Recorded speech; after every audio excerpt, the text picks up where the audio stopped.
Hello, everyone. Hello, everyone. Welcome to the 2024 EsportsU Coaches and Directors Summit.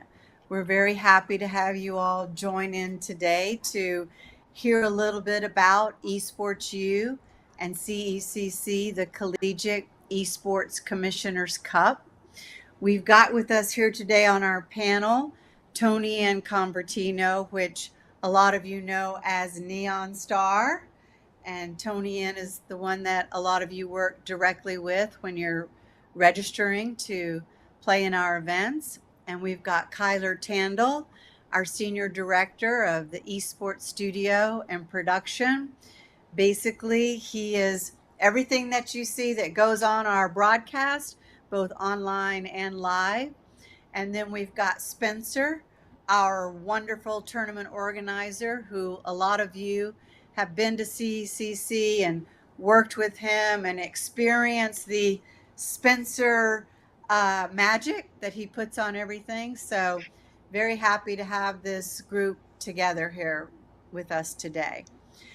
This is our third year to do the Coaches and Directors Summit, and really, it's just a chance for us, our team, to talk directly to you, our community, let you know what we have going on, what we're excited about, what we're planning, how we're trying to create improvements for all of you, and just kind of get you ready and excited for the fall season.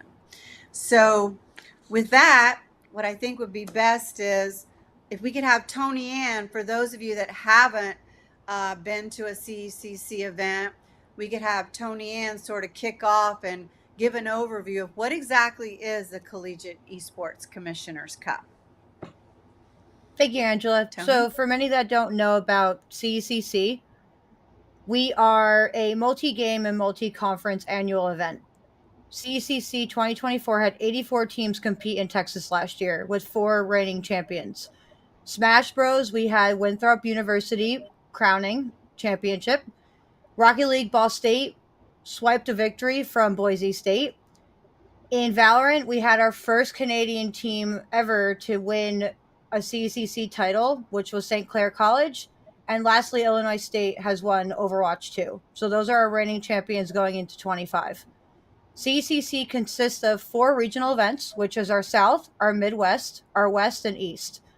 We also do have a woman and non-binary Valorant tournament in the spring called EsportsU and we also have 2 weeks of last chance qualifier events. So these are all ways that you could qualify through EsportsU to get to CECC.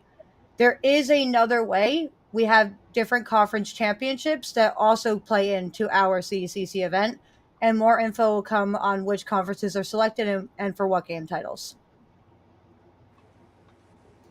Great. Thank you, Tony Ann. And I'll just add a couple of things there because for me, this is our big event of the year. We work all year to make this event happen. We're working right now on next year's event. We have lots of exciting announcements coming out soon. But some of the highlights, as well as McDonald's was our presenting sponsor. They're a great sponsor. You were actually able to order McDonald's live in the venue this year. We had over 4,000 attendees. We did a great IRL moment with Genity. We also had co-streams of some really big influencers out there like Hungry Box, Tenacity TV, Flats, and Quarter Jade. So we're planning all that and much more for next year. And Kyler, I'll turn it to you here for a minute and tell us a little bit about what you've got going on in the studio now. What are you excited about? And what is some of your focus for broadcast this year? Absolutely, yeah. Thank you, Angela. I think this year, so for those of you who maybe haven't seen the tweet or who haven't seen what's going on yet, this year we are building a new studio, right? In the last, call it 3 years, as we've been building out the CECC and our EsportsU studio, we've worked out of a smaller, older space and things like that. Now we are looking to improve, upgrade, and really create more of that control room feel that we've wanted to build for so long now, so that really we'll be able to not only provide all of you, our community, higher level broadcasts and more, just cleaner, more efficient, just adding to that production value, but also we'll be able to scale up so that for those of you that want to join us along for the ride, learn about what we do, how we do it, right? And to potentially even have the ability to intern for us or things like that, we will now have the ability to scale a little bit more upwards so that you can remote into our studio. Or for those of you who see this and are lucky enough to be in Hawaii or to have a reason to come to Hawaii for any reason at all on Oahu, where our studio is located, you could potentially come on in and work with us in person. So that's just one of the aspects we're looking at this year to improve our broadcast and to improve the studio.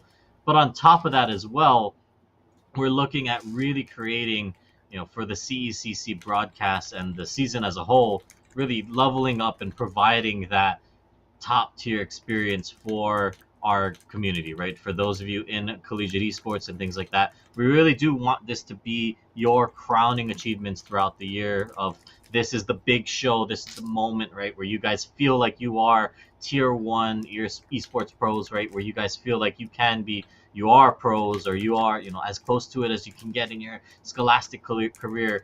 These are the things that we love and we really want to continue doing for you guys. And I think we've got a few surprises in the pipeline. We've got some things we're thinking of. The team is always excited to debut and publish our new tools and assets that we have and we create year round, all for you guys come next May. Great. Thank you, Kyler. And I know the team is already working on all the graphics packages and creating a really cool experience, both online and live. And now let's go to Spencer. Spencer is part of our event operations team and our lead tournament organizer there. Tell us a little bit about what you're thinking about for competition this year. What's your focus? What are things that you're working on to sort of improve the experience for our community and players that participate in CECC? Yes, Angela. First of all, thank you for that question. The event ops team, as everybody in this knows, spends countless hours and a lot of energy in making sure CECC delivers the highest and fairest level of competition. Um, that's a 24/7, 365-day-a-year job. I feel like we just finished with 2024 and we're already working on 2025. So a lot of things in the works. But yeah, just making sure that we involve and give collegiate programs as many opportunities as possible to qualify for May Madness, whether that's through our open online qualifiers going up through our regionals, whether that's through our last chance qualifiers, or whether it's through our partner conferences or additional ways, as Tony mentioned at the beginning of this call. So yeah, we try our best to provide multiple pathways, like I said, to qualify for May Madness. At the end of the day, we want to make sure that we set up a competition that allows for these players and coaches to make memories that last a lifetime. And I think that's what we've done in years past. And every year going forward, we want to make sure that we kind of up the game. We want to make sure that those who appeared and competed in the previous year, we want to make sure that they don't want to miss out on 25 and 26 and going forward. We want to deliver a product that is just better and better every single year. And I feel like our team is doing that. Even though we're only in August, it's gonna be here before we know it. I know plenty of teams around the country, around North America, are gearing up for competition in all of our titles. So yeah, we're already working on resetting rule sets, making sure that we fix anything that may have been slightly off in previous years. But yeah, I'm confident in our team to deliver perfect bracket structure, perfect competition, and a must-watch event. So all of these events have delivered better competition every single year, and I'm excited to see what happens. It's going to be hard to beat 24, but I'm excited. Spencer, what was some of your favorite highlights competitive wise in 24 in Arlington this year? In 24, man, it's hard to say. Smash. Probably Ball State, Boise State. Rock, Ball State yeah, Boise State Rocket League was incredible. yeah. And then Smash all the way through. The Smash bracket all the way through was perfect. But honestly, the whole competition was amazing, and that goes even back further to our qualifiers. So our qualifying tournaments were Mhm. just as exciting. So you guys are going to want to pay attention to what Kyler and the studio team are putting on in terms of production and the quality of events. And I see you're wearing your Hawaiian shirt. That's a nice nod, not just Yeah. to Smash. Yeah, Despite the Hawaiian shirt, unfortunately, I'm not in Oahu with Kyler and the production team. I wish I was. I'm actually in Florida it right now. looks good. It looks good though. It works. You got to get over here. So that's wonderful. Thank you. Tony Ann, why don't we dig a little bit deeper in and talk about the game titles that we're offering? As everyone knows, we work very closely with all our publishers, to make sure that the events are approved and sanctioned. So all of these conversations are constantly taking place all of the time. Um, Tony, and why don't you go over a little bit about the numbers of each bids that we're going to have and our game titles that we're projecting to have at CCC for right now, and talk about maybe some dates around the qualifiers and possibly even a little sneak, you know, idea about our West regional. Yep. So to start with our calendar, I'm going to start with the fall because obviously that's going to be up soon. We have actually 3 regionals taking place in the fall this year. So the Midwest, East, and South, which is South is Street Fighter only, is going to be taking place in September. So Midwest and East, we're going to be offering Overwatch, Rocket League, Super Smash Brothers, Valorant, and Street Fighter 6. Street Fighter 6, for anyone that doesn't know, is now a new addition to CECC 2025. With South region, which is going to actually be in the spring, the only difference is South Street Fighter 6 only is going to be in the fall. I will be posting in our Discord um, the dates and everything, but right now this is what's going to happen in the fall. The West region is also going to happen in the fall, which is going to be taking place in October. A little sneak peek, West region is a confirmed LAN in November. So details to come. Top 8 from each online qualifier will go to that region. So that's a little sneak peek. I'm not going to do any official dates or where we're going yet, but that's just a confirmed West region is a LAN this year. Just so everyone knows, registration will be opening soon. Just so keep an eye out for our Discord notifications, and it will close in about 4 to 5 weeks, depending on the date of your region.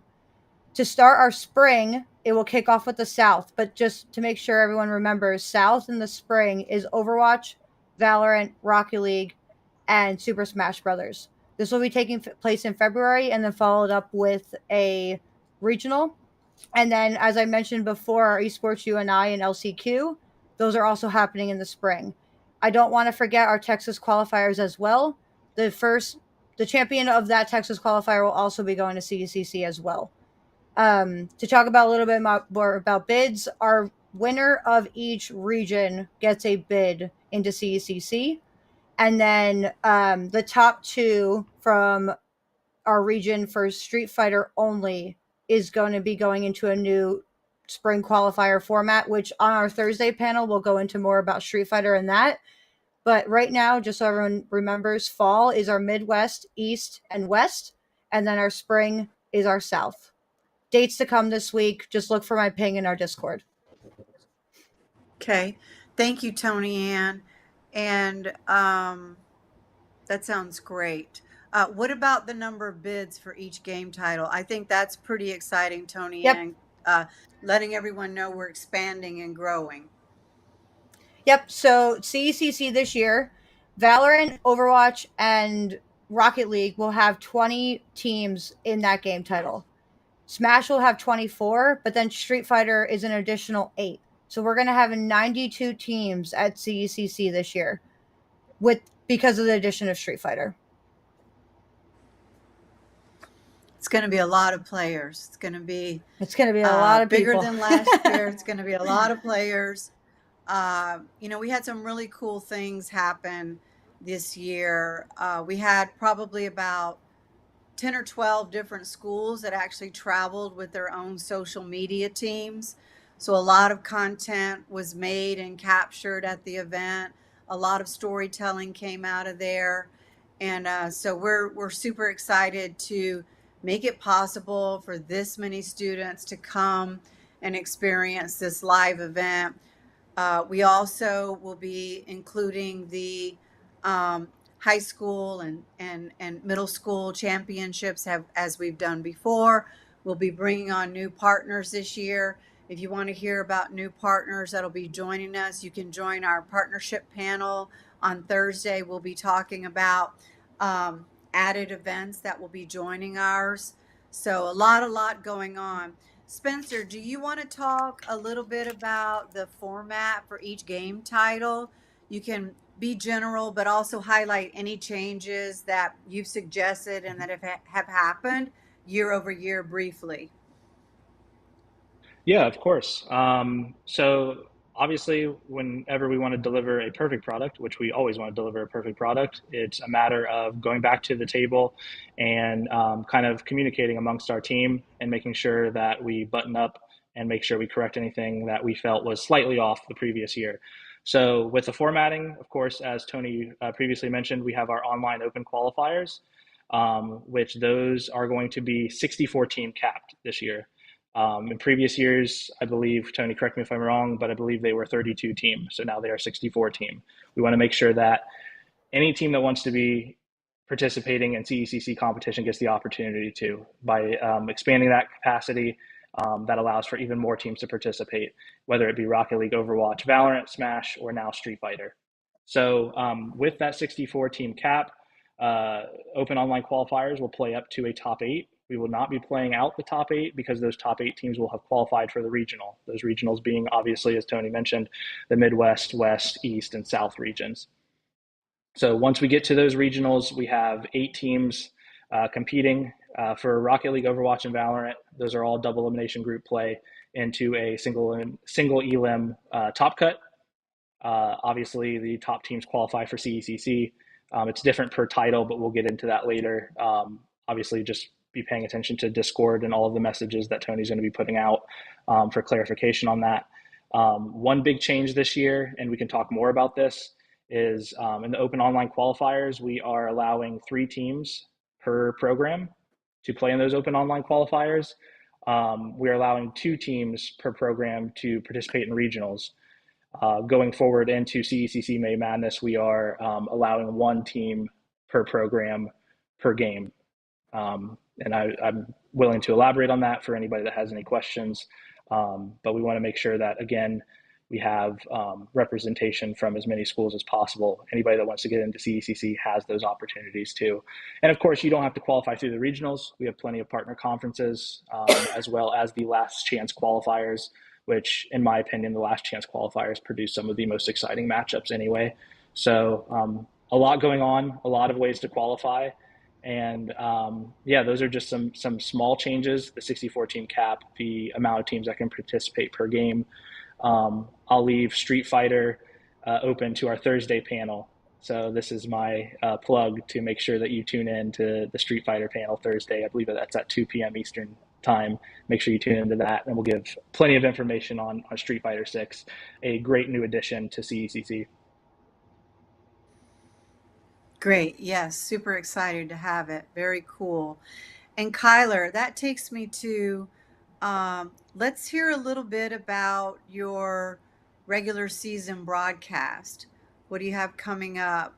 Thinking about Street Fighter and Monday nights. Maybe you could just tell us a little bit about that's going to go down with our new brand partner that we've got coming on, and just a little bit about the content that we're planning to make this year, more storytelling and things like that. Absolutely. And so for those of you who are interested in terms of what is actually coming out down the pipeline this year in terms of content, what are we looking at creating, what are we looking at broadcasting this year? again, as always, there is going to be the priority on us streaming and really capturing those high profile broadcast moments, right? So any regional broadcast, you will guarantee regional qualifier broadcast, I should say, you'll be guaranteed to get your finals on stream. And then during the week and during the regular season, we will still have some of our regular season broadcasts, but some of them may be sponsored and owned and specific towards a certain game. So one of the fun things we get to announce on our tease, maybe a little bit on this panel, is that Monday nights will end up being Street Fighter nights.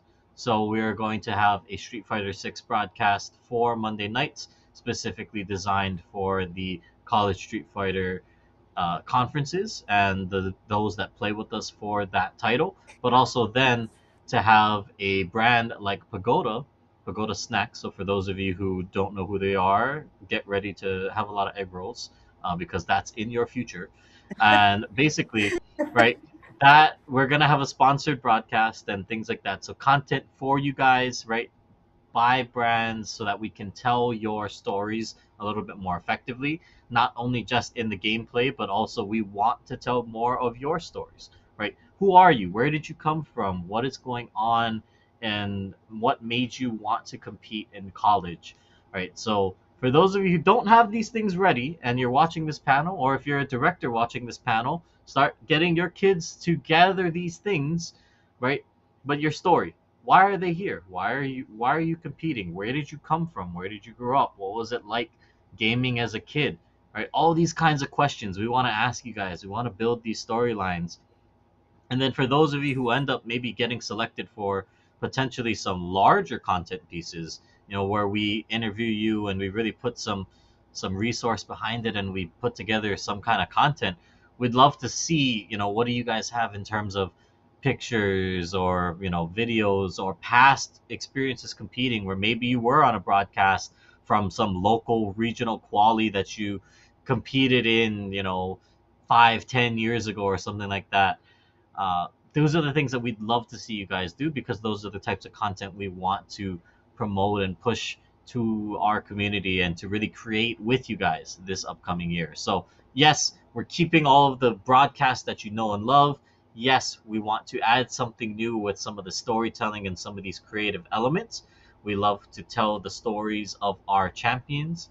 So, keep your eyes on that, keep that in mind so that when you do get the random Discord messages or what we all like to say is, right, the spam messages, for any of you that's been asked on our broadcast, you know exactly what I'm talking about because either myself, Colton, or Layton has messaged you to say, hey, so and so, it looks like a bot message. I promise you it's not spam, right? We want you to play your match at this time on this day for the broadcast.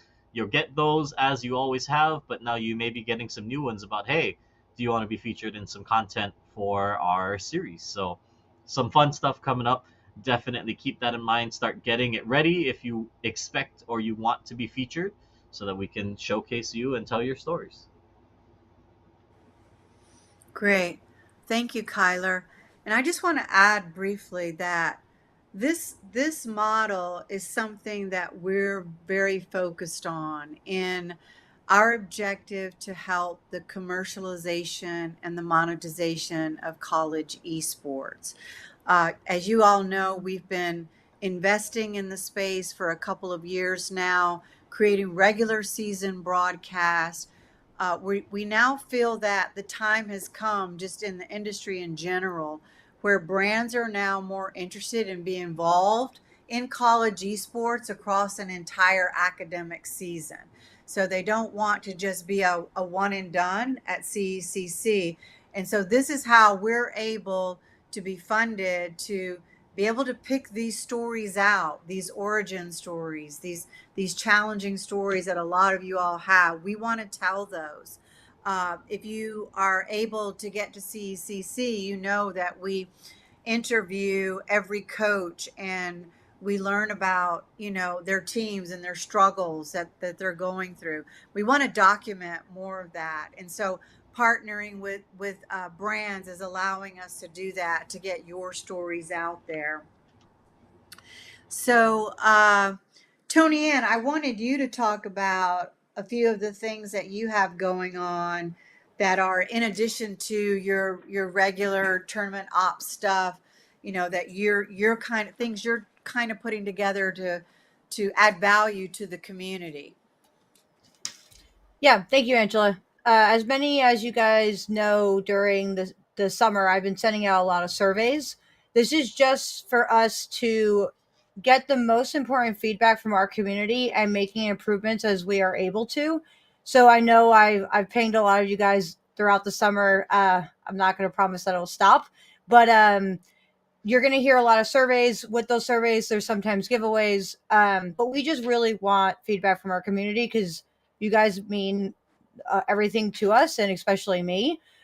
So those will be coming out. There's going to be one soon. I'm not going to spoil which one it is, but surveys are our best way to hear from everybody at one time. Obviously, my DMs are open as always. I don't care what time or day it is, just message me and I'm happy to hear any thoughts on anything.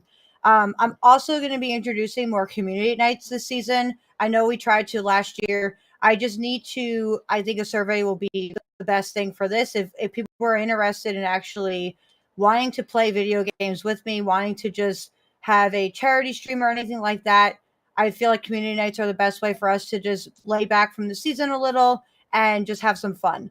I don't know if many of you guys know what my student ambassador program is, but I am revamping it. So, meaning if you're chosen from me to join my student ambassador program, I'm actually adding a streaming part of it.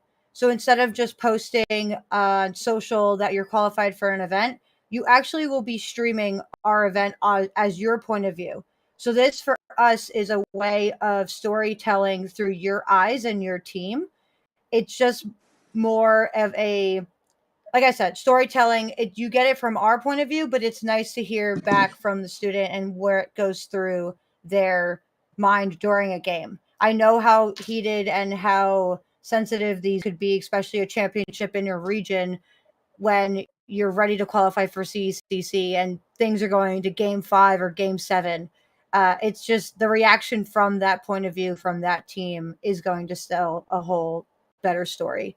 There will be more NIL opportunities as well, but more information to come on that. So for me, what I'm most excited for this season is how do I give back to our community? As you guys know, you're the most important thing to me, and I'm always here for anybody if you have any feedback. And again, DMs are always open. Never bother. Thank you so much, Tony. Spencer, do you want to what can a student expect in the registration process? How is it working, and what will be the requirements as a student in order to compete in CECC? Do you have that handy, Spencer? I don't have it in front of me, but it's very streamlined. I can't take credit for that. That's largely in part from Tony. So it's very streamlined. It's very making sure that they're meeting certain academic standards. Obviously, collegiate esports is a beautiful thing, but the most important thing is that these kids are getting an education, and esports is allowing them to do that. So making sure the academic standards are there, making sure they're within good standing of their respective game. But the registration process is very streamlined. We run a lot of our stuff through a very specific tournament platform. Typically, it's Battlefy. So those who have participated, excuse me, in CECC in previous seasons can come to expect a very similar process. Very streamlined, very easy. You're going to be getting pinged 100 times by Tony, so it's hard to miss. And then we'll be on, of course, on socials as well, posting, making sure that nobody misses out. Great. That's fantastic. So, Kyler, I want to finish with all three of you and just hear from each of you sort of what you're most excited about going into the fall season, into the spring. Uh, what are things that you think we need to work on? And what are your expectations for CECC coming up in 2025? And by the way, you can touch on, I think we've already announced where we're going back to and some of the details of what you're already working on for there. Yep. Absolutely. I think I've said that every time you've tossed to me. So if anybody's keeping count, yep, I think you got it. But in terms of all of that, what am I most excited for? I'm excited to see the. Oh, look, they added it in. Good job. They caught it, guys. We got a. What are you most excited for? The topic bar. All right. Sorry. As the broadcast guy, right? I'm very happy when they finally get assets worked in. I am most excited. I think I'm the most excited for. I'm also trying to think of what Tony and Spencer are going to say. I'll say I'm the most excited for having as much content as we can in Texas, right? That's no surprise. Or if you weren't there last year and you missed the announcement because you were playing your game or whatever, or maybe you just weren't paying attention. Yes, we did announce we are going back to Arlington. I don't think this is stealing anybody's thunder. This has been announced. It's public knowledge, right? Those that know have been planning for it for 3 months now. But right, we are going back to Arlington, so I'm really excited for creating that that big magical moment, right? Those big moments for you guys where this is finals, this is the big show, right? Uh, we really want to make these moments something that you're gonna remember for the rest of your life. You're gonna send right the clips of the broadcast to all your family and friends, right? Your mom, your grandma, your dog, whoever it may be. You're gonna show it off to them after the season is done to be like, look, this was me. I competed here and we won. Those are the things that I'm the most excited for because I think we really want to just keep growing our broadcast, growing the product, and growing the event. So for those of you that make it, you want to be there, you want to compete, you want to represent there, right? Doesn't matter if you show up and you're the 20th seed and you place 20th. If you still got there as the 20th seed, hey, I think that's something to be proud of.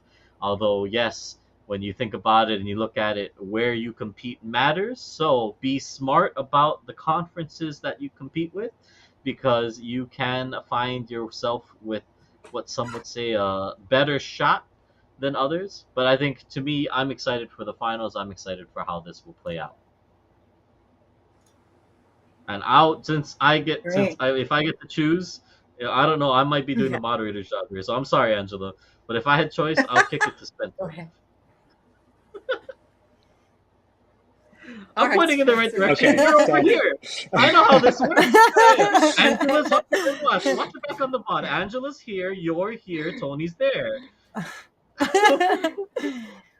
what am I most excited for? That is probably the hardest question that's been asked so far. There's a lot of things to be excited for. I think as a tournament organizer, it's just what team's going to emerge that you're not expecting to. I feel like every year in every single game, there's always an underdog that kind of shocks everyone. And again, I know I've harped on this several times, but that's not just at May Madness. That's all the way through our competition, whether it's the Open Online qualifiers, whether it's the regionals, whether it's May Madness, whether it's the Last Chance qualifiers. There's always going to be a team that just shocks everyone, and that's in every single game title. And as an organizer, you can't ask for anything better. And I think Kyler can agree with me that makes for must see TV when you have somebody that's not expected to be up on the big stage that's just shocking everyone, whether it's an individual player, a team effort, outstanding coach. CECC is filled with all of that. And it's a special moment. And every year that I've been involved in this, because I've been involved in it since the beginning, it's gotten better and better. And we continue to strive to make it better and better. And that excitement has stayed with me from the very beginning. And I think it's stayed with all of us. And I think a lot of people who've competed can agree with that. So that's what I'm most excited for. The cop out answer is I'm most excited for Street Fighter 6, though. The addition of a new game is it's wide open. I'm excited to see what players bring to the table. I'm excited for the whole thing. So I could go on. Like I could talk about this for half an hour. There's plenty of things, but I don't want to steal. I want to leave Tony with something to answer. Well, thanks, Spence. I mean, personally, like you said, it's the upsets, it's the underdogs that take it away. Just sitting, I think, on the sidelines and behind the scenes of every competition is the most exciting because we have real updates, so we know exactly as tournament organizers what's going on, and we try to expect who's going to win, and then if we're wrong, it's exciting. But I think what I'm most excited for is seeing everybody at CEC again. As everyone probably remembers, I had a Polaroid there. I wish I actually had more pictures taken with everybody. So that is my goal this year, is to get a Polaroid picture and hang it everywhere. Um, but I am excited to see everybody, talk to everybody again.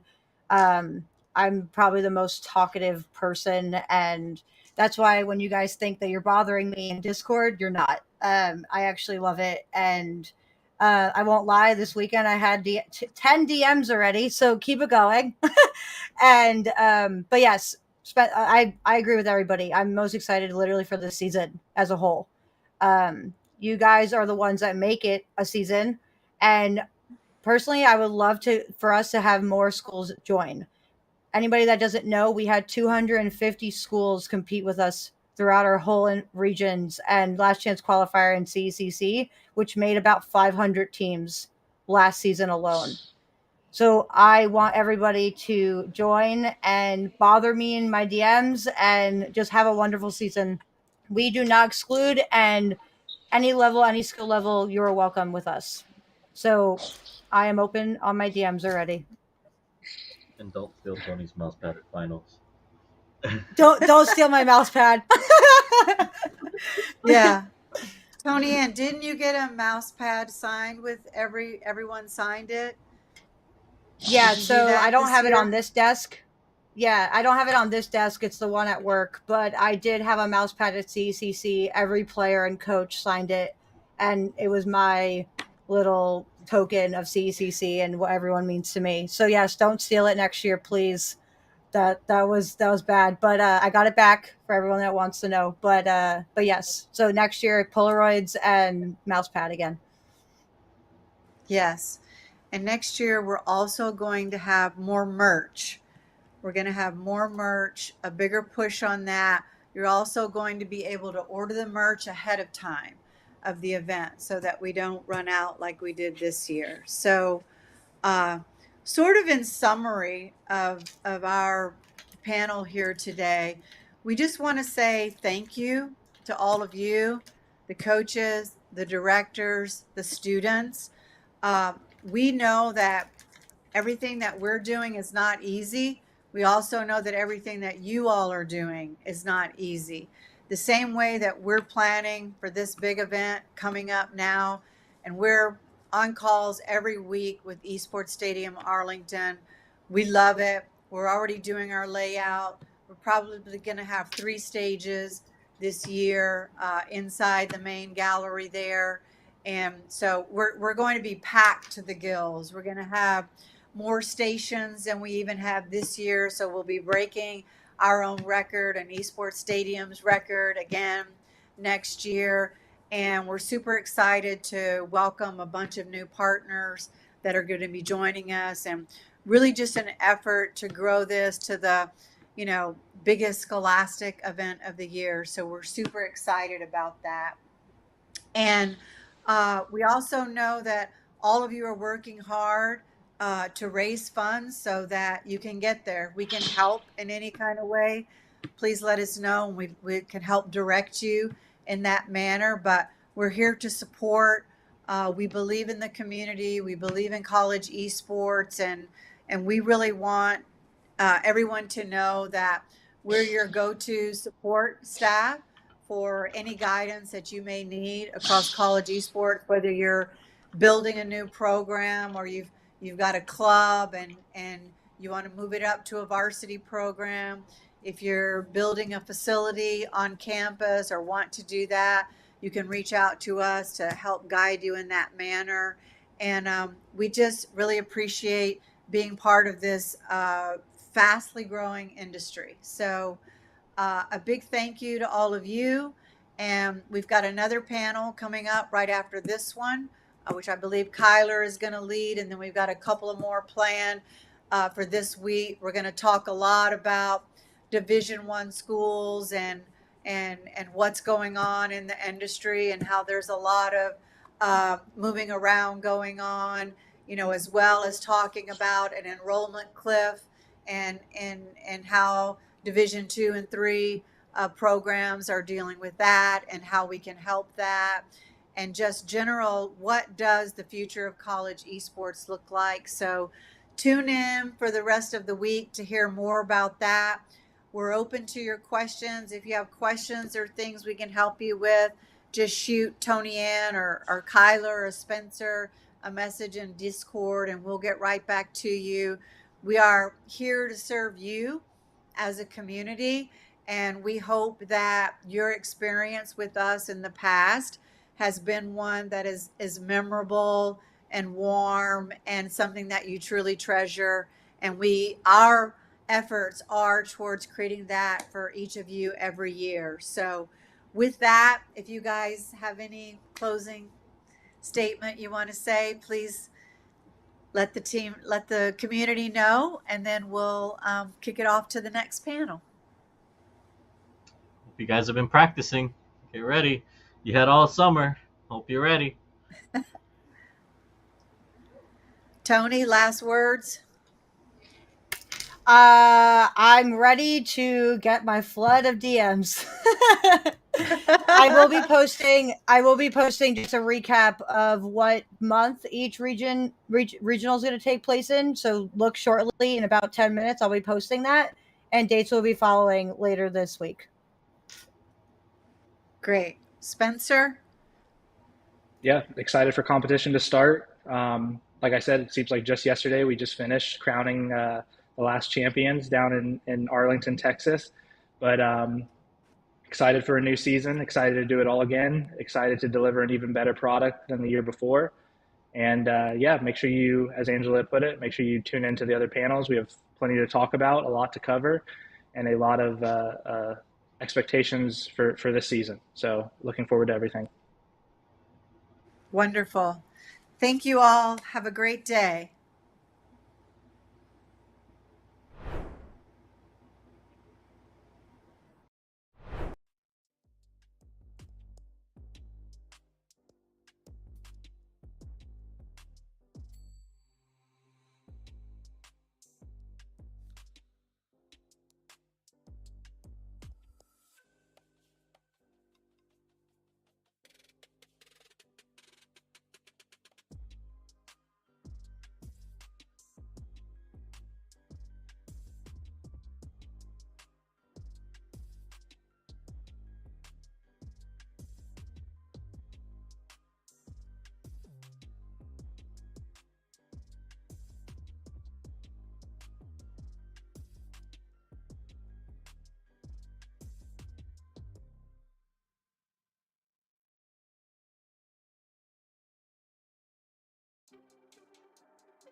All right, hello everyone, and welcome back here to the EsportsU Coaches and Directors Summit 2024. I'm Kyler Tandel, Senior Director. You can read. I trust all of you can read. For those of you that need the audio version of this programming, it will be available to you after the show. Please see our production team, these guys on the screen, for that version after this. But no, I'm all kidding aside, right? I was on the last one, so you guys kind of know who I am if you're not. But instead, I will give each of you put a let's see, production, put it on the clock, put it on the screen, 30 seconds, to say hello, introduce yourself to those who may not know who you are or what you do here, and we'll go from there. So in the interest of starting long and getting shorter after, we shall have Mr. Postel, the one and only WBB. Please speak first. So Chris, if you can please introduce yourself to the lovely people. Hi, thank you so much, Kyler, for having us here. Really excited to be on this panel here talking with you all in EsportsU. My name is Chris. I am with Esports Foundry. For those of you who may not be familiar with Esports Foundry, we are a dedicated support organization within gaming, esports, and education. And we basically do our best to help people do cool things and help support the ecosystem in doing cool things. So we operate an apparel company, a software company, we operate a marketing agency, an events arm, and we also help with facility building, procurement, and other things. And that's just what we do on the Scholastic side. We also own gaming centers, physical brick and mortars, operating within land centers, and have done that for about 6 years now, amidst a couple of other things. So where I fit in here within this conversation is Esports Foundry is a near and dear partner to EsportsU, and we have been very grateful and fortunate to have been a part of the journey of building CECC over the years. And so I help lead the operations team in helping schedule and make sure that the shows run and the events happen and that everybody gets to experience these incredible best-in-class events and tournaments that we're able to bring together. So that is me in a nutshell. I give him credit. I think Chris actually got that under a minute, which I would not have placed my over on that. I think I would have lost that bet if You I have had little faith. Yeah, I know. All right, well then, moving on. Then Colton, why don't you take it next? Yeah, of course. So, for those of you guys that don't know, I'm Colton. I'm the lead producer at EsportsU, and so a lot of the streams that you guys see and are ran, not this one specifically, but a lot of the streams that you guys see and that are ran on EsportsU are headed out by me and by Kyler. So I'm a lot more in charge of the graphics, the operations of the broadcast, making sure that things are aligned before we start. But graphics wise, I'll let Chris talk about that a little bit more. Chris S. talk about that a little bit more when he does his introduction and later on throughout this panel. Production wise, broadcasts, vmix, house, everything on that end though is handled and ran through me for broadcast specifically. Amazed you didn't bring up sheets. Wow, I that was don't want to. That's a It's key it's part of traumatic. who you are, and you didn't talk about the sheets. But okay, It's a well, part of well, we won't- broadcast, you know. yeah, data integrations. We'll get to that. That's going to be part of this conversation. Don't you worry. But before I tell you why we're even here, Chris, why don't you, Chris S. Scoots, as I affectionately call you, why don't you tell everybody who you are, because you are a face very unseen by most people in our community. So, Scoots, why don't you give everybody a nice hello and what do you do? Yeah, if you are a player or if you're a coach, you might see me in lobby. But hi, my name's Chris. I am the graphic designer or one of the graphic designers for EsportsU. More in particularly, I do broadcast graphics and stuff like that. So even the stuff you see on here, to regular season, to CECC, I am a part of a team that builds out those assets and deliver very nice graphics and very very pretty things on the screen. And also I'm sort of have like a dual role also, and I am also the observer for most of our FPS titles. So our CEC titles like Valorant and Overwatch 2, I am the main observer go-to person that they use. And if you are a player, especially I think one I can name very quickly is Utica University. You definitely see my name and you definitely see me around. So hello. Yep. Hello, hello. Please, whenever you see Chris or Cool Scoots in lobby, feel free to do the thing that he loves, and I believe it's meow. I don't know if that's correct or not, but that is what No. will happen. Yep. If you see this People tape and meow in my you're a team lobbies. captain, yep, we're gonna. I'm just accepting that, moving it, rolling with the punches. Well, all right. You've Oh heard no. who we are, but now why are we gathered here today, gentlemen? This panel, right, is here to help introduce those of you who may wonder. So we do all these cool things. We are right. We are EsportsU, CSMG. We run the CECC. We do all these cool things, but you may wonder, hey, I'd love for these guys to maybe work with us. I have a cool project in mind, or hey, my school maybe wants something cool like that for us. Well, great. We are here to talk to you guys about how do we make that happen and how can you guys really be a part of that? How can we help you deliver on the visions and the things that you want for your program, university, event, club, whatever you name it, we can most likely do it. I used to say you name it, we can do it, but unfortunately, some crazy ass have came across our desk in recent years. So I don't quite always get to be so all encompassing as I once wanted to, but that's okay. So you've kind of heard a little bit about what these guys do behind the scenes and how we help to serve and to provide value to our community. But we'll start with the bread and butter because I think there's a lot of other things here. This broadcast, although yes, with me and Colton on the screen, there is another producer behind the scenes. Colton is, like you mentioned, is one of our lead broadcast directors, technical directors. We wrap a lot of roles under one. You can also add graphics operator in there, not graphics designer, right? But Colt, why don't you talk to everybody then about what else are we doing broadcast wise, not only for our CECC events and regionals, because yes, we talked about that, but some of the other things that we do for partners or in general, how do we incorporate broadcast to some of our white label service work? Yeah, so to do a quick overview, I know you talked about it in the last panel and here as well. For CECC, we do our broadcasts for the qualifiers, the open qualifiers, as well as the finals, which is our big production. On top of that, we have the regular season. So previously, we've done multiple different conferences like the ECAC, the NJCAA. ECC is still on the list. Peach Belt is still on the list. So we're doing regular season conference broadcasts for them. So that way we're able to showcase students on their play, not only in the highest levels of CECC, but also in the highest levels of their conference operations as well. And so we're able to see multiple different schools there. And then talking to the white label services, we've done multiple different conference broadcasts like the BEC, the Big Sky. And so we've done lands where they host it, and we're running it virtually. And a lot of those times we're able to talk to the students, get them a little bit more involved, especially at BEC when we did it in Ohio. We were able to get the students involved in the production, teach them a lot more about what we do, how we operate. And then the same goes for Penn State. We did a Nittany Invitational there.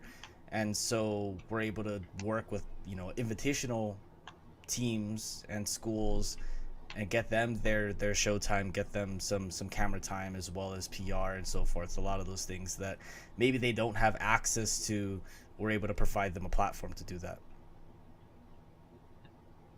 I think and then to that point, right, another big thing to look at then is that if you are a school that maybe wants to put on an event, wants to have, a higher tier broadcast or really up your broadcast capability or your production values, we don't need to fly out.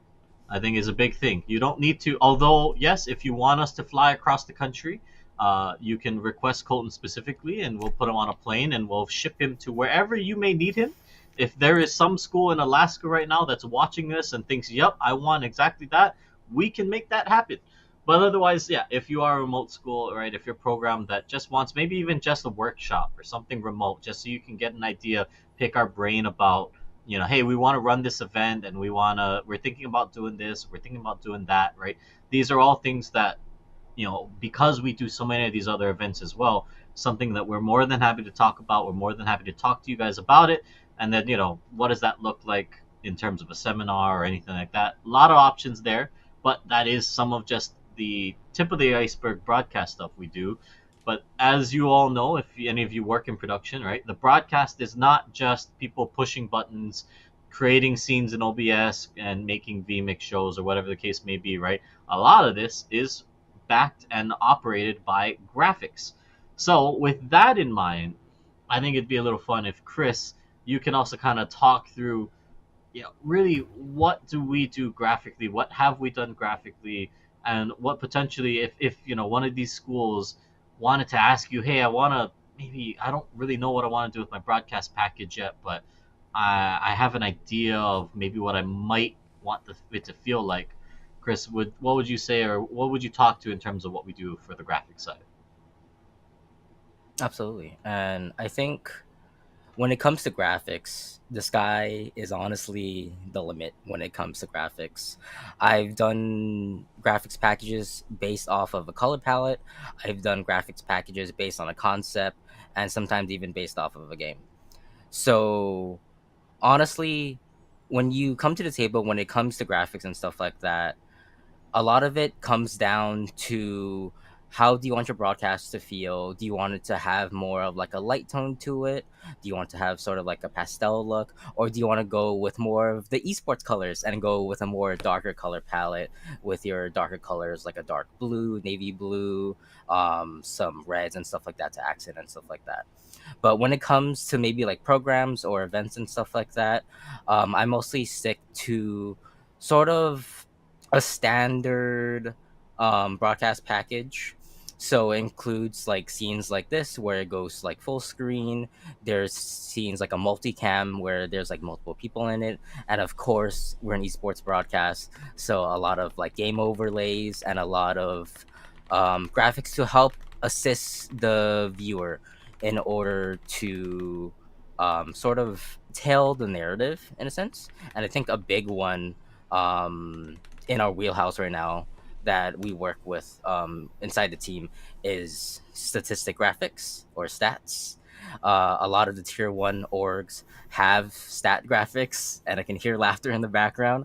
But it's honestly a very like prideful thing that we love to do. I know the team and I have worked very hard on stats graphics, so it's just we're trying to push the pin honestly when it comes to what we can see as or what we can give to the viewer as a production team and especially graphics. Right. Yeah, thank you, Scoots. But all of that now. So I think we've addressed if you're a program that's maybe a little bit further along, you're starting to think about broadcast, or maybe you're starting out and you really think about the product and what you can build with some equipment in house already. But for those of you that maybe are watching this, or for those of you who maybe don't even have even the building to go to, right? The room to stand in to put these kinds of pieces together. Well, that is why we have the one and only Mr. Chris Postel on this panel to talk to. What does that look like if you are a school that has almost nothing yet, right? You guys don't have a space, you don't know how to build a space, you don't want to go through the logistics and the bajillions of purchase orders for every little thing and all of that. That's why we have something called the ACE program. So, Chris Postel, Mr. WBB, would you please take the audience through what does our ACE program look like? How do we support the schools through it? And, really what else is involved? Yeah, absolutely. And thank you, Kyler.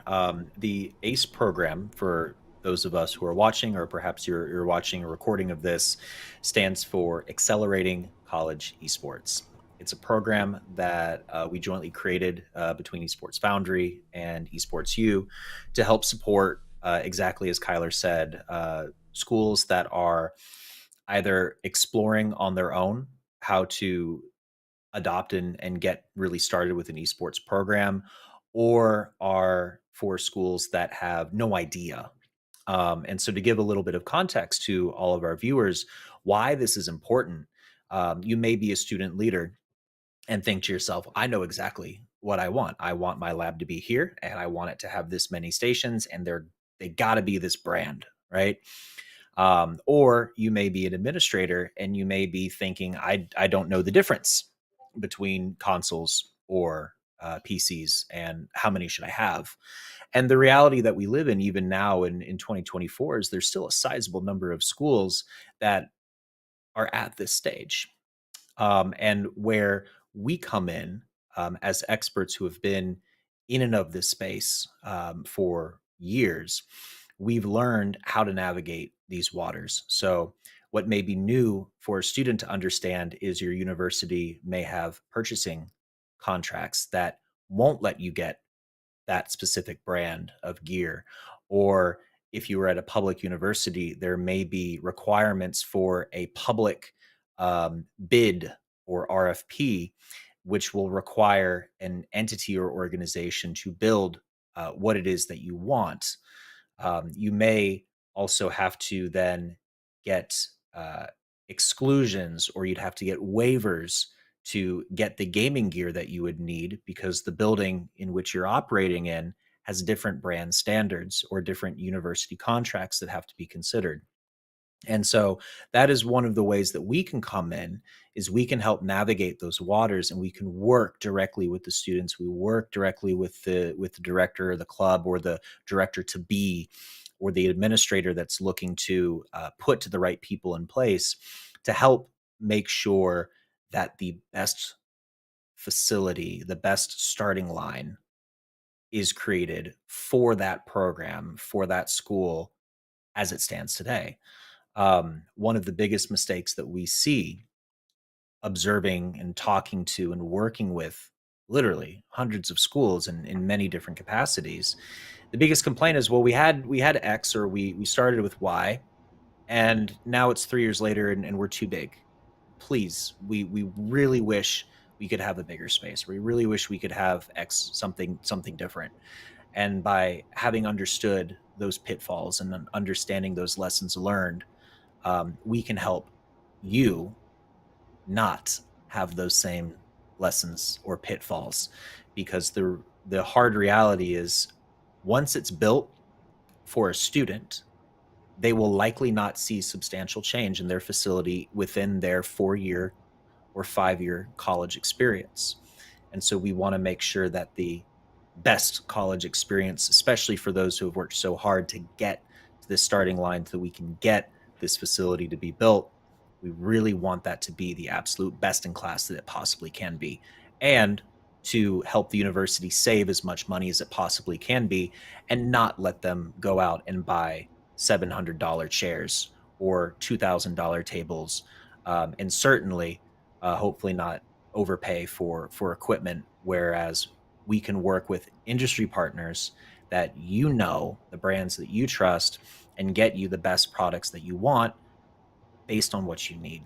And at a high level, that is the ACE program. Kyler, did I leave anything out?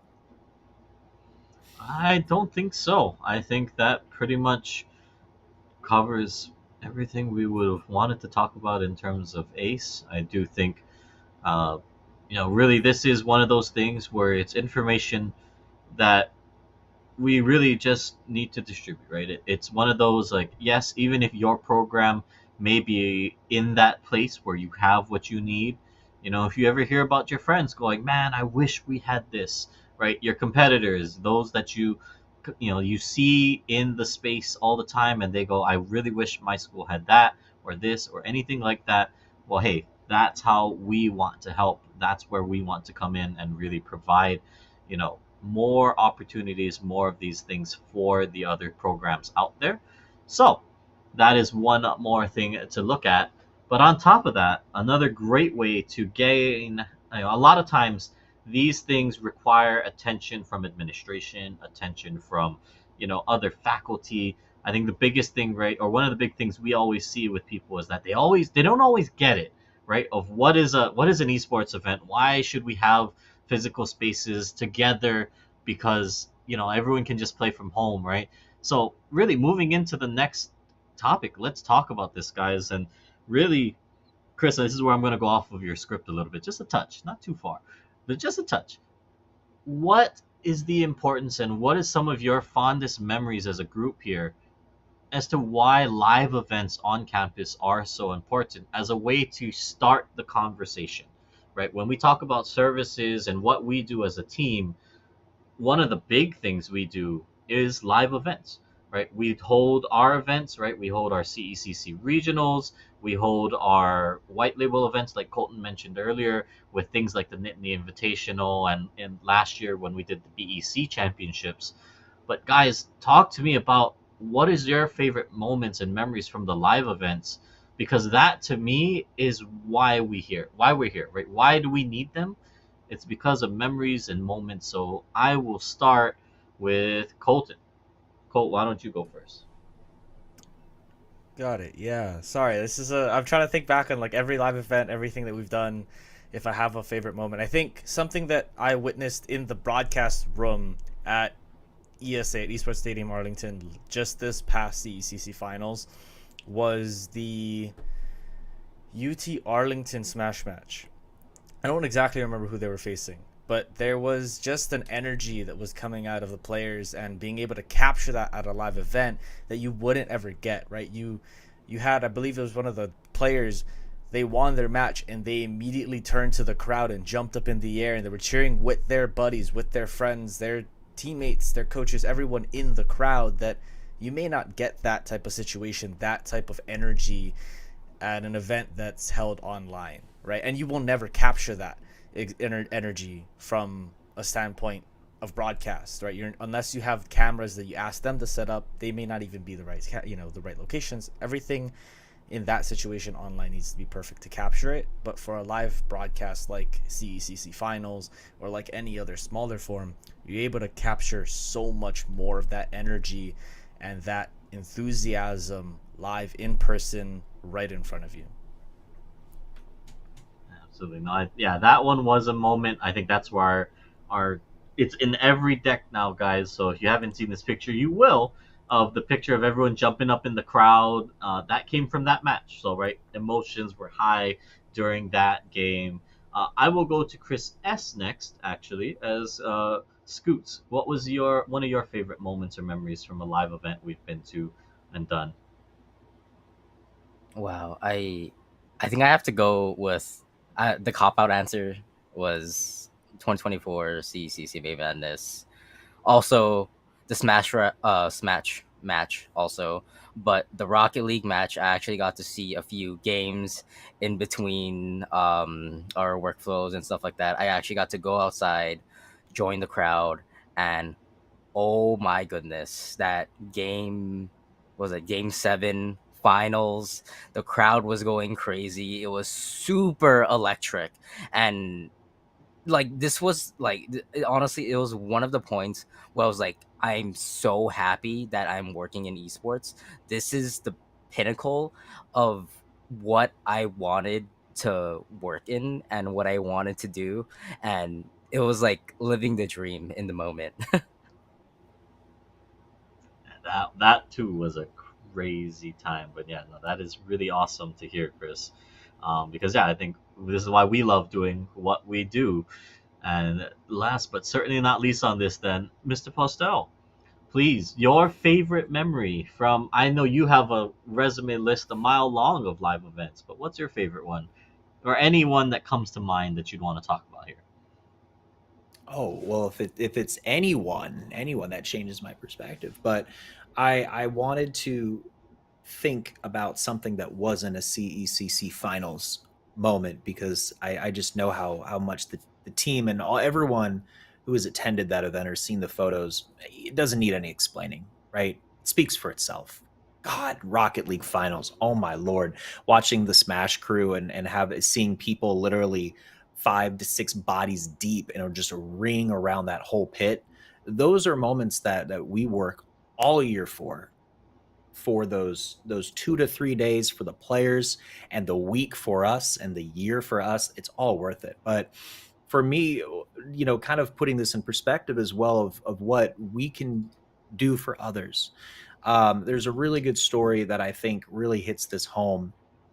and it's not a one-off, because I know just how much, talking about what we can do for others. There's also us examples of us volunteering our time too. I know Kyler and the team have given their time to their local communities, their local schools, their local high schools, and we just do it because we freaking love it, and we can help, so we're there. But there was a student club president in Pennsylvania, and they were really thirsting to make a mark for themselves. They were going to graduate soon, and they knew that their time was running out, and they wanted to go big. They wanted to have that moment that they've seen other schools have, and they came to us and they said, "Look, I can get you a venue, and I need help with everything else." And that's where we came in. We reached out through our CECC network and our partner networks, and we got the schools, we got the teams, we confirmed the travel, we dressed up the venue, we brought it in, and we held the Nittany Invitational at Penn State with the support of the students and the club, because it was their initiative, not ours. And then we ran it back the next year, and we made it even bigger, and we made it even better, and we got the biggest venue on campus, and we held it in their biggest gymnasium that they could, their basketball arena. And we got an LED video wall, and the whole building, the whole room was lit and dressed in blue, and those are their school colors. And that was really cool to be a part of, from all counts, because of, was it the biggest and most blowout event that we've done? No. But for them, that's going to be one of the coolest things that was in their college career. And I really ride or die with those moments. It doesn't have to be the biggest thing in the world. It just has to be the biggest thing for you. And maybe it's not even the biggest thing for you, but it's going to be a memory that you're going to take with you, and you're going to think positively about your college experience for the next 60 years of your life, you know? Um, and those are all memories, and I have them in a little memory box, and I keep the lanyards from all the events that we've done, and those boxes overflow over time, but the really important ones you look back on, you're like, that's cool, that's dope. So I'm gonna go with the Nittany Invitational for those reasons. No, don't mute your mic yet, Chris, because I'm gonna stay with you because I agree. Nittany was a great event. It's a great running yearly event that we expect, and we do time, year in and year out. But for those wondering, then, right, to the purpose of this panel and what we're doing here, let's talk about then. So, what does that mean, right, in terms of what can we do to serve you as a school, as a community, right, both from the big picture stuff, right? Like a replica Nittany Invitational, right? What does that look like logistically? What services do we provide there? But also, let's take a look at it even on the smaller scale. So, Colton, Chris, be ready for these because that's where I'm going to be going to you guys after. But Chris Postel, right? Talk to me about then, as it relates to live events, what can we bring, right? If you have an idea, or maybe you don't even have a full idea, but this is where I want it, or this is who I want to be there, or even if you just know this is when I want to do it, right? What can we do, and how can we support your, the schools or our community's ideas as it relates to live events or events in general? Hmm. I'm going to be a little cheeky here with my first response, but it's very important. We start with intent and intentionality. Um, the reason why EsportsU does these types of things is not because it's a business strategy. It's because we're here to help, genuinely. We're here to be your dedicated support. We're here to be your ace in your pocket, and we're here to be your, oh, I didn't think about that. The people to help mentor you along the way. But what can we actually do to answer your question directly? We can do everything. We have all of the broadcast expertise with many of the people in this room here, who can make those dreams come true. You want an online production, you want it to look as good as the LCS, the guys in this room will do that. They are good, and I'll put my name behind it. If you want a live event, they can do it too. if you need the equipment to make this event happen, which is a huge blocker for a lot of people's imaginations. If I only had 40 computers, if I only had 60 computers, well, as luck would have it, we have over 100. We have the largest inventory of owned computers in North America, outside of an Alienware or a Lenovo, a builder at scale. We have the largest inventory that is owned by us, and there's none other. And so we can leverage that positively to make your dreams come true. We have the staging equipment, we have the lighting equipment, we have the camera gear, we have the decor, we have couches. If you want couches, if you want to have a setup or a special stage or an interview room or anything that you want a 13-foot green screen, we got a 13-foot green screen. You want to have this happen in Maine, we'll drive a truck and deliver it all to your door and help you set up. You want it to be in Las Vegas or California, we'll drive over the mountains and make it happen for you. Um, at a high level, we can literally fill in any gap you need. You want a trophy made, we'll make the trophy for you. You have everything you need. You just need someone to be an emotional security blanket and just save you if you get into the worrisome moment. You just want to feel secure. We got you there. Kyler can fly out. We can drive out. It's not a problem. And we don't need to bring any equipment. We can just bring bodies, and we can ensure that you'll have the expertise you need. So to summarize it, we can do the prod, we can do the staffing, and we can do the setting and the staging. We have everything. And it's a real blessing to have all that in-house. And most of the time you'll need to go to multiple different groups to get what you need. Or you might have to pay a high fee so that someone can go out and buy the gear and then sell it back to you. But we own it all. So we can work with you and work with your budget to make it work. Absolutely. I think that's the big thing to remember, guys, is that we are here to help you, our community, our constituents, right?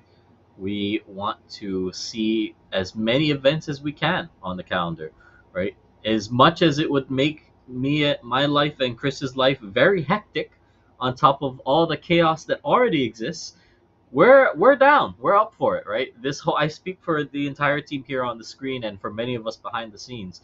We love doing this. We want to support you all, and we are here to help you. So, with that in mind, then, Colt, why don't you talk through some of the, let's call it project management and remote capabilities of ways we can support? Because I think there's a lot that people don't think about when it comes to putting together not just a broadcast, but also just any project where there's a deliverable tied to the end of it, right? What does that look like, and how can we help in those realms?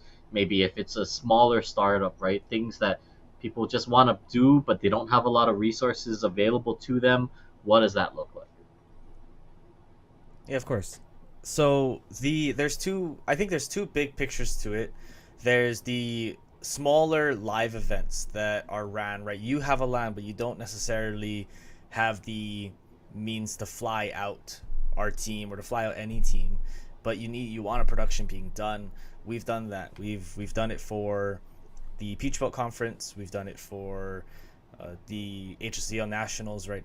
A few tournaments down that line, both big and small, that they don't necessarily have the means to fly out a whole production staff, but they still want this broadcasted, and we've made it work with those. They can have casters on site. Also, for a smaller scale, right, fully online, you don't have a location you want to run to. So long as we have teams available, so long as we have connections to the tournament organizers or whoever is running it, which we can also provide, we can run that tournament quite simply, right? Getting into a game for observing, outside of maybe Smash, I think everything else is very easy for us to just hop in as an observer, right? We have scoots available to us to be that number two, be just in that lobby, being our camera, our eyes, and the rest of it, right? Talent, having games covered, whether that be by students, whether that be by professionals that we have under our list. we can get that to happen and cover as many games as we can, get you guys the content that you guys would want and that essentially we would expect out of our team. And on the project management side, I mean, we have, as Chris Postel had said it, we have multiple different services available to us. For them, they're able to provide a lot when it comes to being on site and being supportive there, but also on the tournament side, you guys have heard from Tony Ann before on the last panel, but on the tournament organization from both her and Spencer, as well as broadcast from our team, we have basically all facets covered. And so I think hosting tournaments, hosting small or large, I mean, we can support it as needed. Exactly. And I think one big call out there is that we can really scale. We're here to find the questions or to ask the questions that maybe you never thought about yourself, but that it's one of those. If you've ever heard that saying, right, an ounce of prevention is worth a pound of cure. It's one of those, right? We usually, I don't always say, won't say always, because we're all human, right? People forget things, people make mistakes, but in general, we know what things to look for ahead of time so that we can prevent you from either running into a problem down the road, or just things that will make your life 10 to 100 to 1,000 times easier if you just think about it on the front end, rather than having to worry about it in the minute of, or in the moment, or right, even the week of, the weekend before, whatever the case may be. We try to catch these things as early as we can, because that's what our experience has been with, right? But speaking of things that have long lead times, and speaking of things that you should always try to catch early, Chris, Chris S. Scoots. Let's talk then, last but certainly not least, about the graphic support, right? What can we do for people if they ever need it? If I'm a student and I want to run an idea by you, what does that look like? Absolutely. And when it comes to graphics, I think biggest, and then this is sort of going on the topic that I've reached on in previously, but having a vision or having a reference of what exactly you want it, or not exactly, I should say, something that you would like to achieve, or sort of a look that you are inspired by, is a great way to sort of get the boat started. The biggest thing is just creating it, and having a good runway plan for it, because I think I've definitely been in some scenarios where the runway isn't as big, and sometimes that's just not the best thing.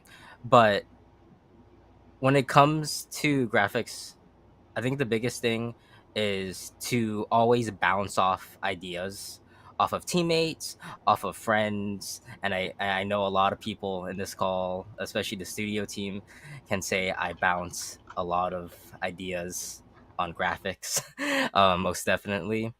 But ways we can just like support people, though, I think, to get down to the question, is we can create sort of like any scene that you've seen in tier 1. So when you see commentators on screen, when you see them have an overlay for, like, in for I'll give an example, for League of Legends, they have like champ pick and bans. We can do that. um in things like Valorant, where they have stats at the end, we also provide that. But even down to like more of the smaller things, and I think this is a topic that I really want to reach on, but social media. I think social media is a really important thing when it comes to graphic supports, because having a live event is very nice, it's very cool, and if there's people there, it's mind blowing. I love live events. Yeah, I live for them. But what, the majority of people, not everyone could make it to CECC May Madness this year. So how do they see it, right? They can go on the live broadcast, but I think a big tool, especially nowadays, is social media, your X, your Instagram, your TikToks, right? So we also can provide those sort of supports, whether it becomes like a sort of schedule graphic to more of social media management of like you want to get posts out, you want to get some copy for those posts that you want to send out. We can help in those areas too, which is a very underlooked aspect of it, but such an influential and how to get your event out there. Yeah, all right. Chris coming in hot. So don't be afraid, guys. Remember, I want to see at least 20 different social media graphics across hitting Chris S's inbox by the end of this week on the start of the semester. Don't worry, we will green light him to do all of them for you. You do not have my legal guarantee, but you get close enough, I'll talk about it on a panel. All right, well then, with that said, gentlemen, I think that does roundabout. I think most of the things, if not all of the things, that we do service-wise for you, if you are a school and or institution, if you are a conference, don't worry, I didn't forget about you, but that is a whole nother conversation. But if you are a school in a conference and that doesn't already work with us or that doesn't already have a organized esports offering, uh, send them our way. We're more than happy to have those conversations with anybody who wants to organize or facilitate competition. We're more than happy to help set that up. And really, what does that look like? Right? Answer a lot of those questions, or if it's a traditional conference, answer the questions that they may be having. So, although, yes, this conversation is currently directed towards most of the coaches, directors, students, I hope that we've answered the questions as it relates to how can we help you. Don't forget that we are more than open to helping others or helping give you guys more spaces and more places to compete. So always keep that in your mind as well as things that we can do and we love doing that we want to do moving forwards for you guys. But with that said, oh, actually, I was just about to say questions. One that came in: could we help redesign an existing logo? I will give a tentative yes. That is one that we will definitely need to talk to you. Where that gets tricky is IP guidelines and things like that, based on whatever the logo is from. But aside from that, as a general answer, yes. But all right, with that though, I will go around the room as any closing thoughts, gentlemen, and I'll start with Chris S. Chris, any closing thoughts here while we round up the panel? Hmm. I gotta say that I really love esports and I really love what I do, and I think I have to say it. Graphic design is my passion, and if you are more than welcome to work with us, with the team, because we love with what we do.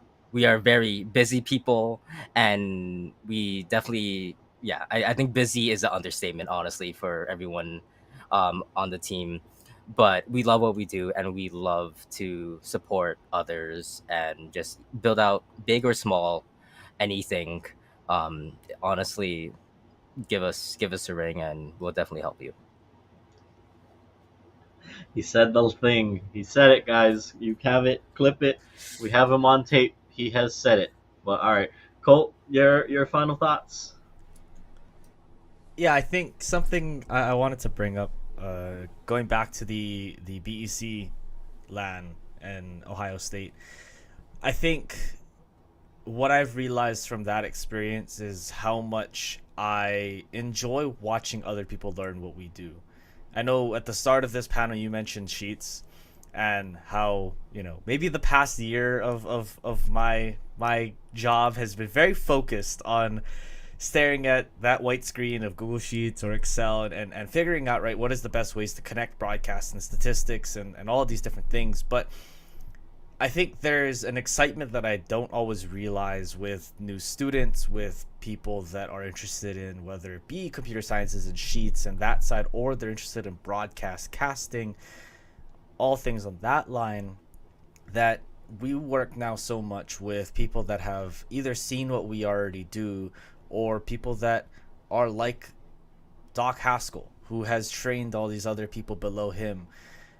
on broadcasts that are multiple different levels, and I think seeing such a fresh set of eyes on what we do kind of almost ignited a fire again back on, under me of wanting to continue to improve and continue to also be able to teach these things. And so I think coming out of this conversation, for anyone that is listening, whether it be live, whether it be in post, that's something that I also would hope that schools, students can take away if we are able to go out there and help, is not just being able to run an event, or not just being able to run a broadcast, or get help on, operations, but also just to be able to sit there and learn from us and from other people across our team that have had experience in multiple different levels, right? Not only just at the collegiate level, but also both up and down, right? We've run local things. We've also run larger events that are of the likes of CECC, and being able to have that experience, I think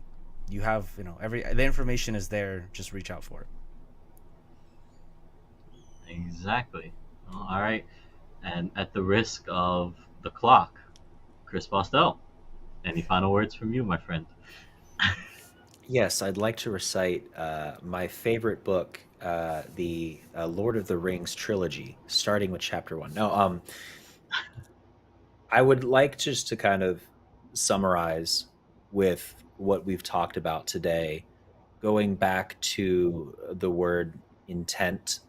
We have an incredibly talented team that has been working for years to get to the level professionally and capably as we are. And I think that within our industry of scholastic esports, there's a lot of question of ownership or preserving the ideas of what has been created by us or before us.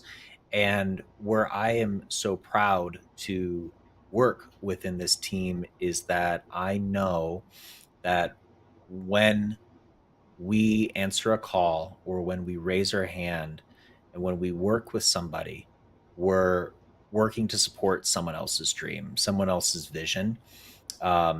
Even when we're working within the CECC, it's all for the students. It's all for the people who are there, and it's that same principle, which is whether we're helping design a floor plan for a facility or outline equipment for the university to purchase, or building a broadcast, or helping make an event happen. We're doing it all for someone else. And on the receiving end, I really appreciate seeing their appreciation, because there's so much pride in what everyone is building in our space. And I think for someone or an organization like EsportsU to not have that pride and say, we're here to simply help you, what do you need, we'll make it happen, that is rare currently. That is so valuable and it's so helpful. And so I encourage anyone watching this, whether you're live right now in chat or you're watching a recording, if you need help, ask for it. If you feel that you can do it yourself, you probably can. But as Kyler said, we'll make your life 1,000 times easier. And if you want the help, we're a DM away, we're a phone call away, we're an email away, and we're here for you. And that's all I want to say. All right. Yep. Thank you very much, Chris. But thank you, everyone, for being on this panel. It's nice to not be the guy that has to talk about this, although I also love chattering away at all this. Normally, I'm the one that has to speak to this stuff, so hey, you got to hear it from people that wasn't me this year, which I think hopefully is maybe a good thing, maybe a bad thing. I'm not really sure, but that is our time. Thank you, everyone, for joining us for the services conversation here at the EsportsU Coaches and Directors Summit 2024. For those of you that are wondering, yes, these will be available as a VOD on our YouTube channel later on. I'm not going to put a time to it because, as we said in the last panel, we're still building our new studio. So things are still being built out. So don't have the exact timeline. It will definitely get there sometime in the future. That is what I can say. But for now, thank you for joining us. For those of you who watch this live, for those of you watching the VOD, whenever that may be, thank you for watching. But we look forward to the rest of the season. If you have any questions about any of this, you want to talk to any of us about this, if you want to talk to us about getting a service or just asking us questions, picking our brain, you can definitely do so by joining our Discord, which I believe the invite link is still discord.gg/esportsu. But yep, I am correct, right? discord.gg/esportsu. Or you can DM us, right? I'm KTAD. Chris over there is WBB. Colton over there is Coltoon, I believe, right? You can message us or anything like that. I'll save Chris for now because I don't want the million social media graphics requests to hit his inbox that quick. But for now, message one of us. We'll respond to you. We promise we will get back to you. It is a crazy time for us, but we love supporting all of you. We love seeing your dreams, your visions come true. We want to help make that happen for you guys. So thank you for your time. Thank you for joining us. And we will talk to you all later. Have a good one. And join us tomorrow for more panels like this here at the EsportsU Coaches and Directors Summit. Thanks, everyone. Have a good one.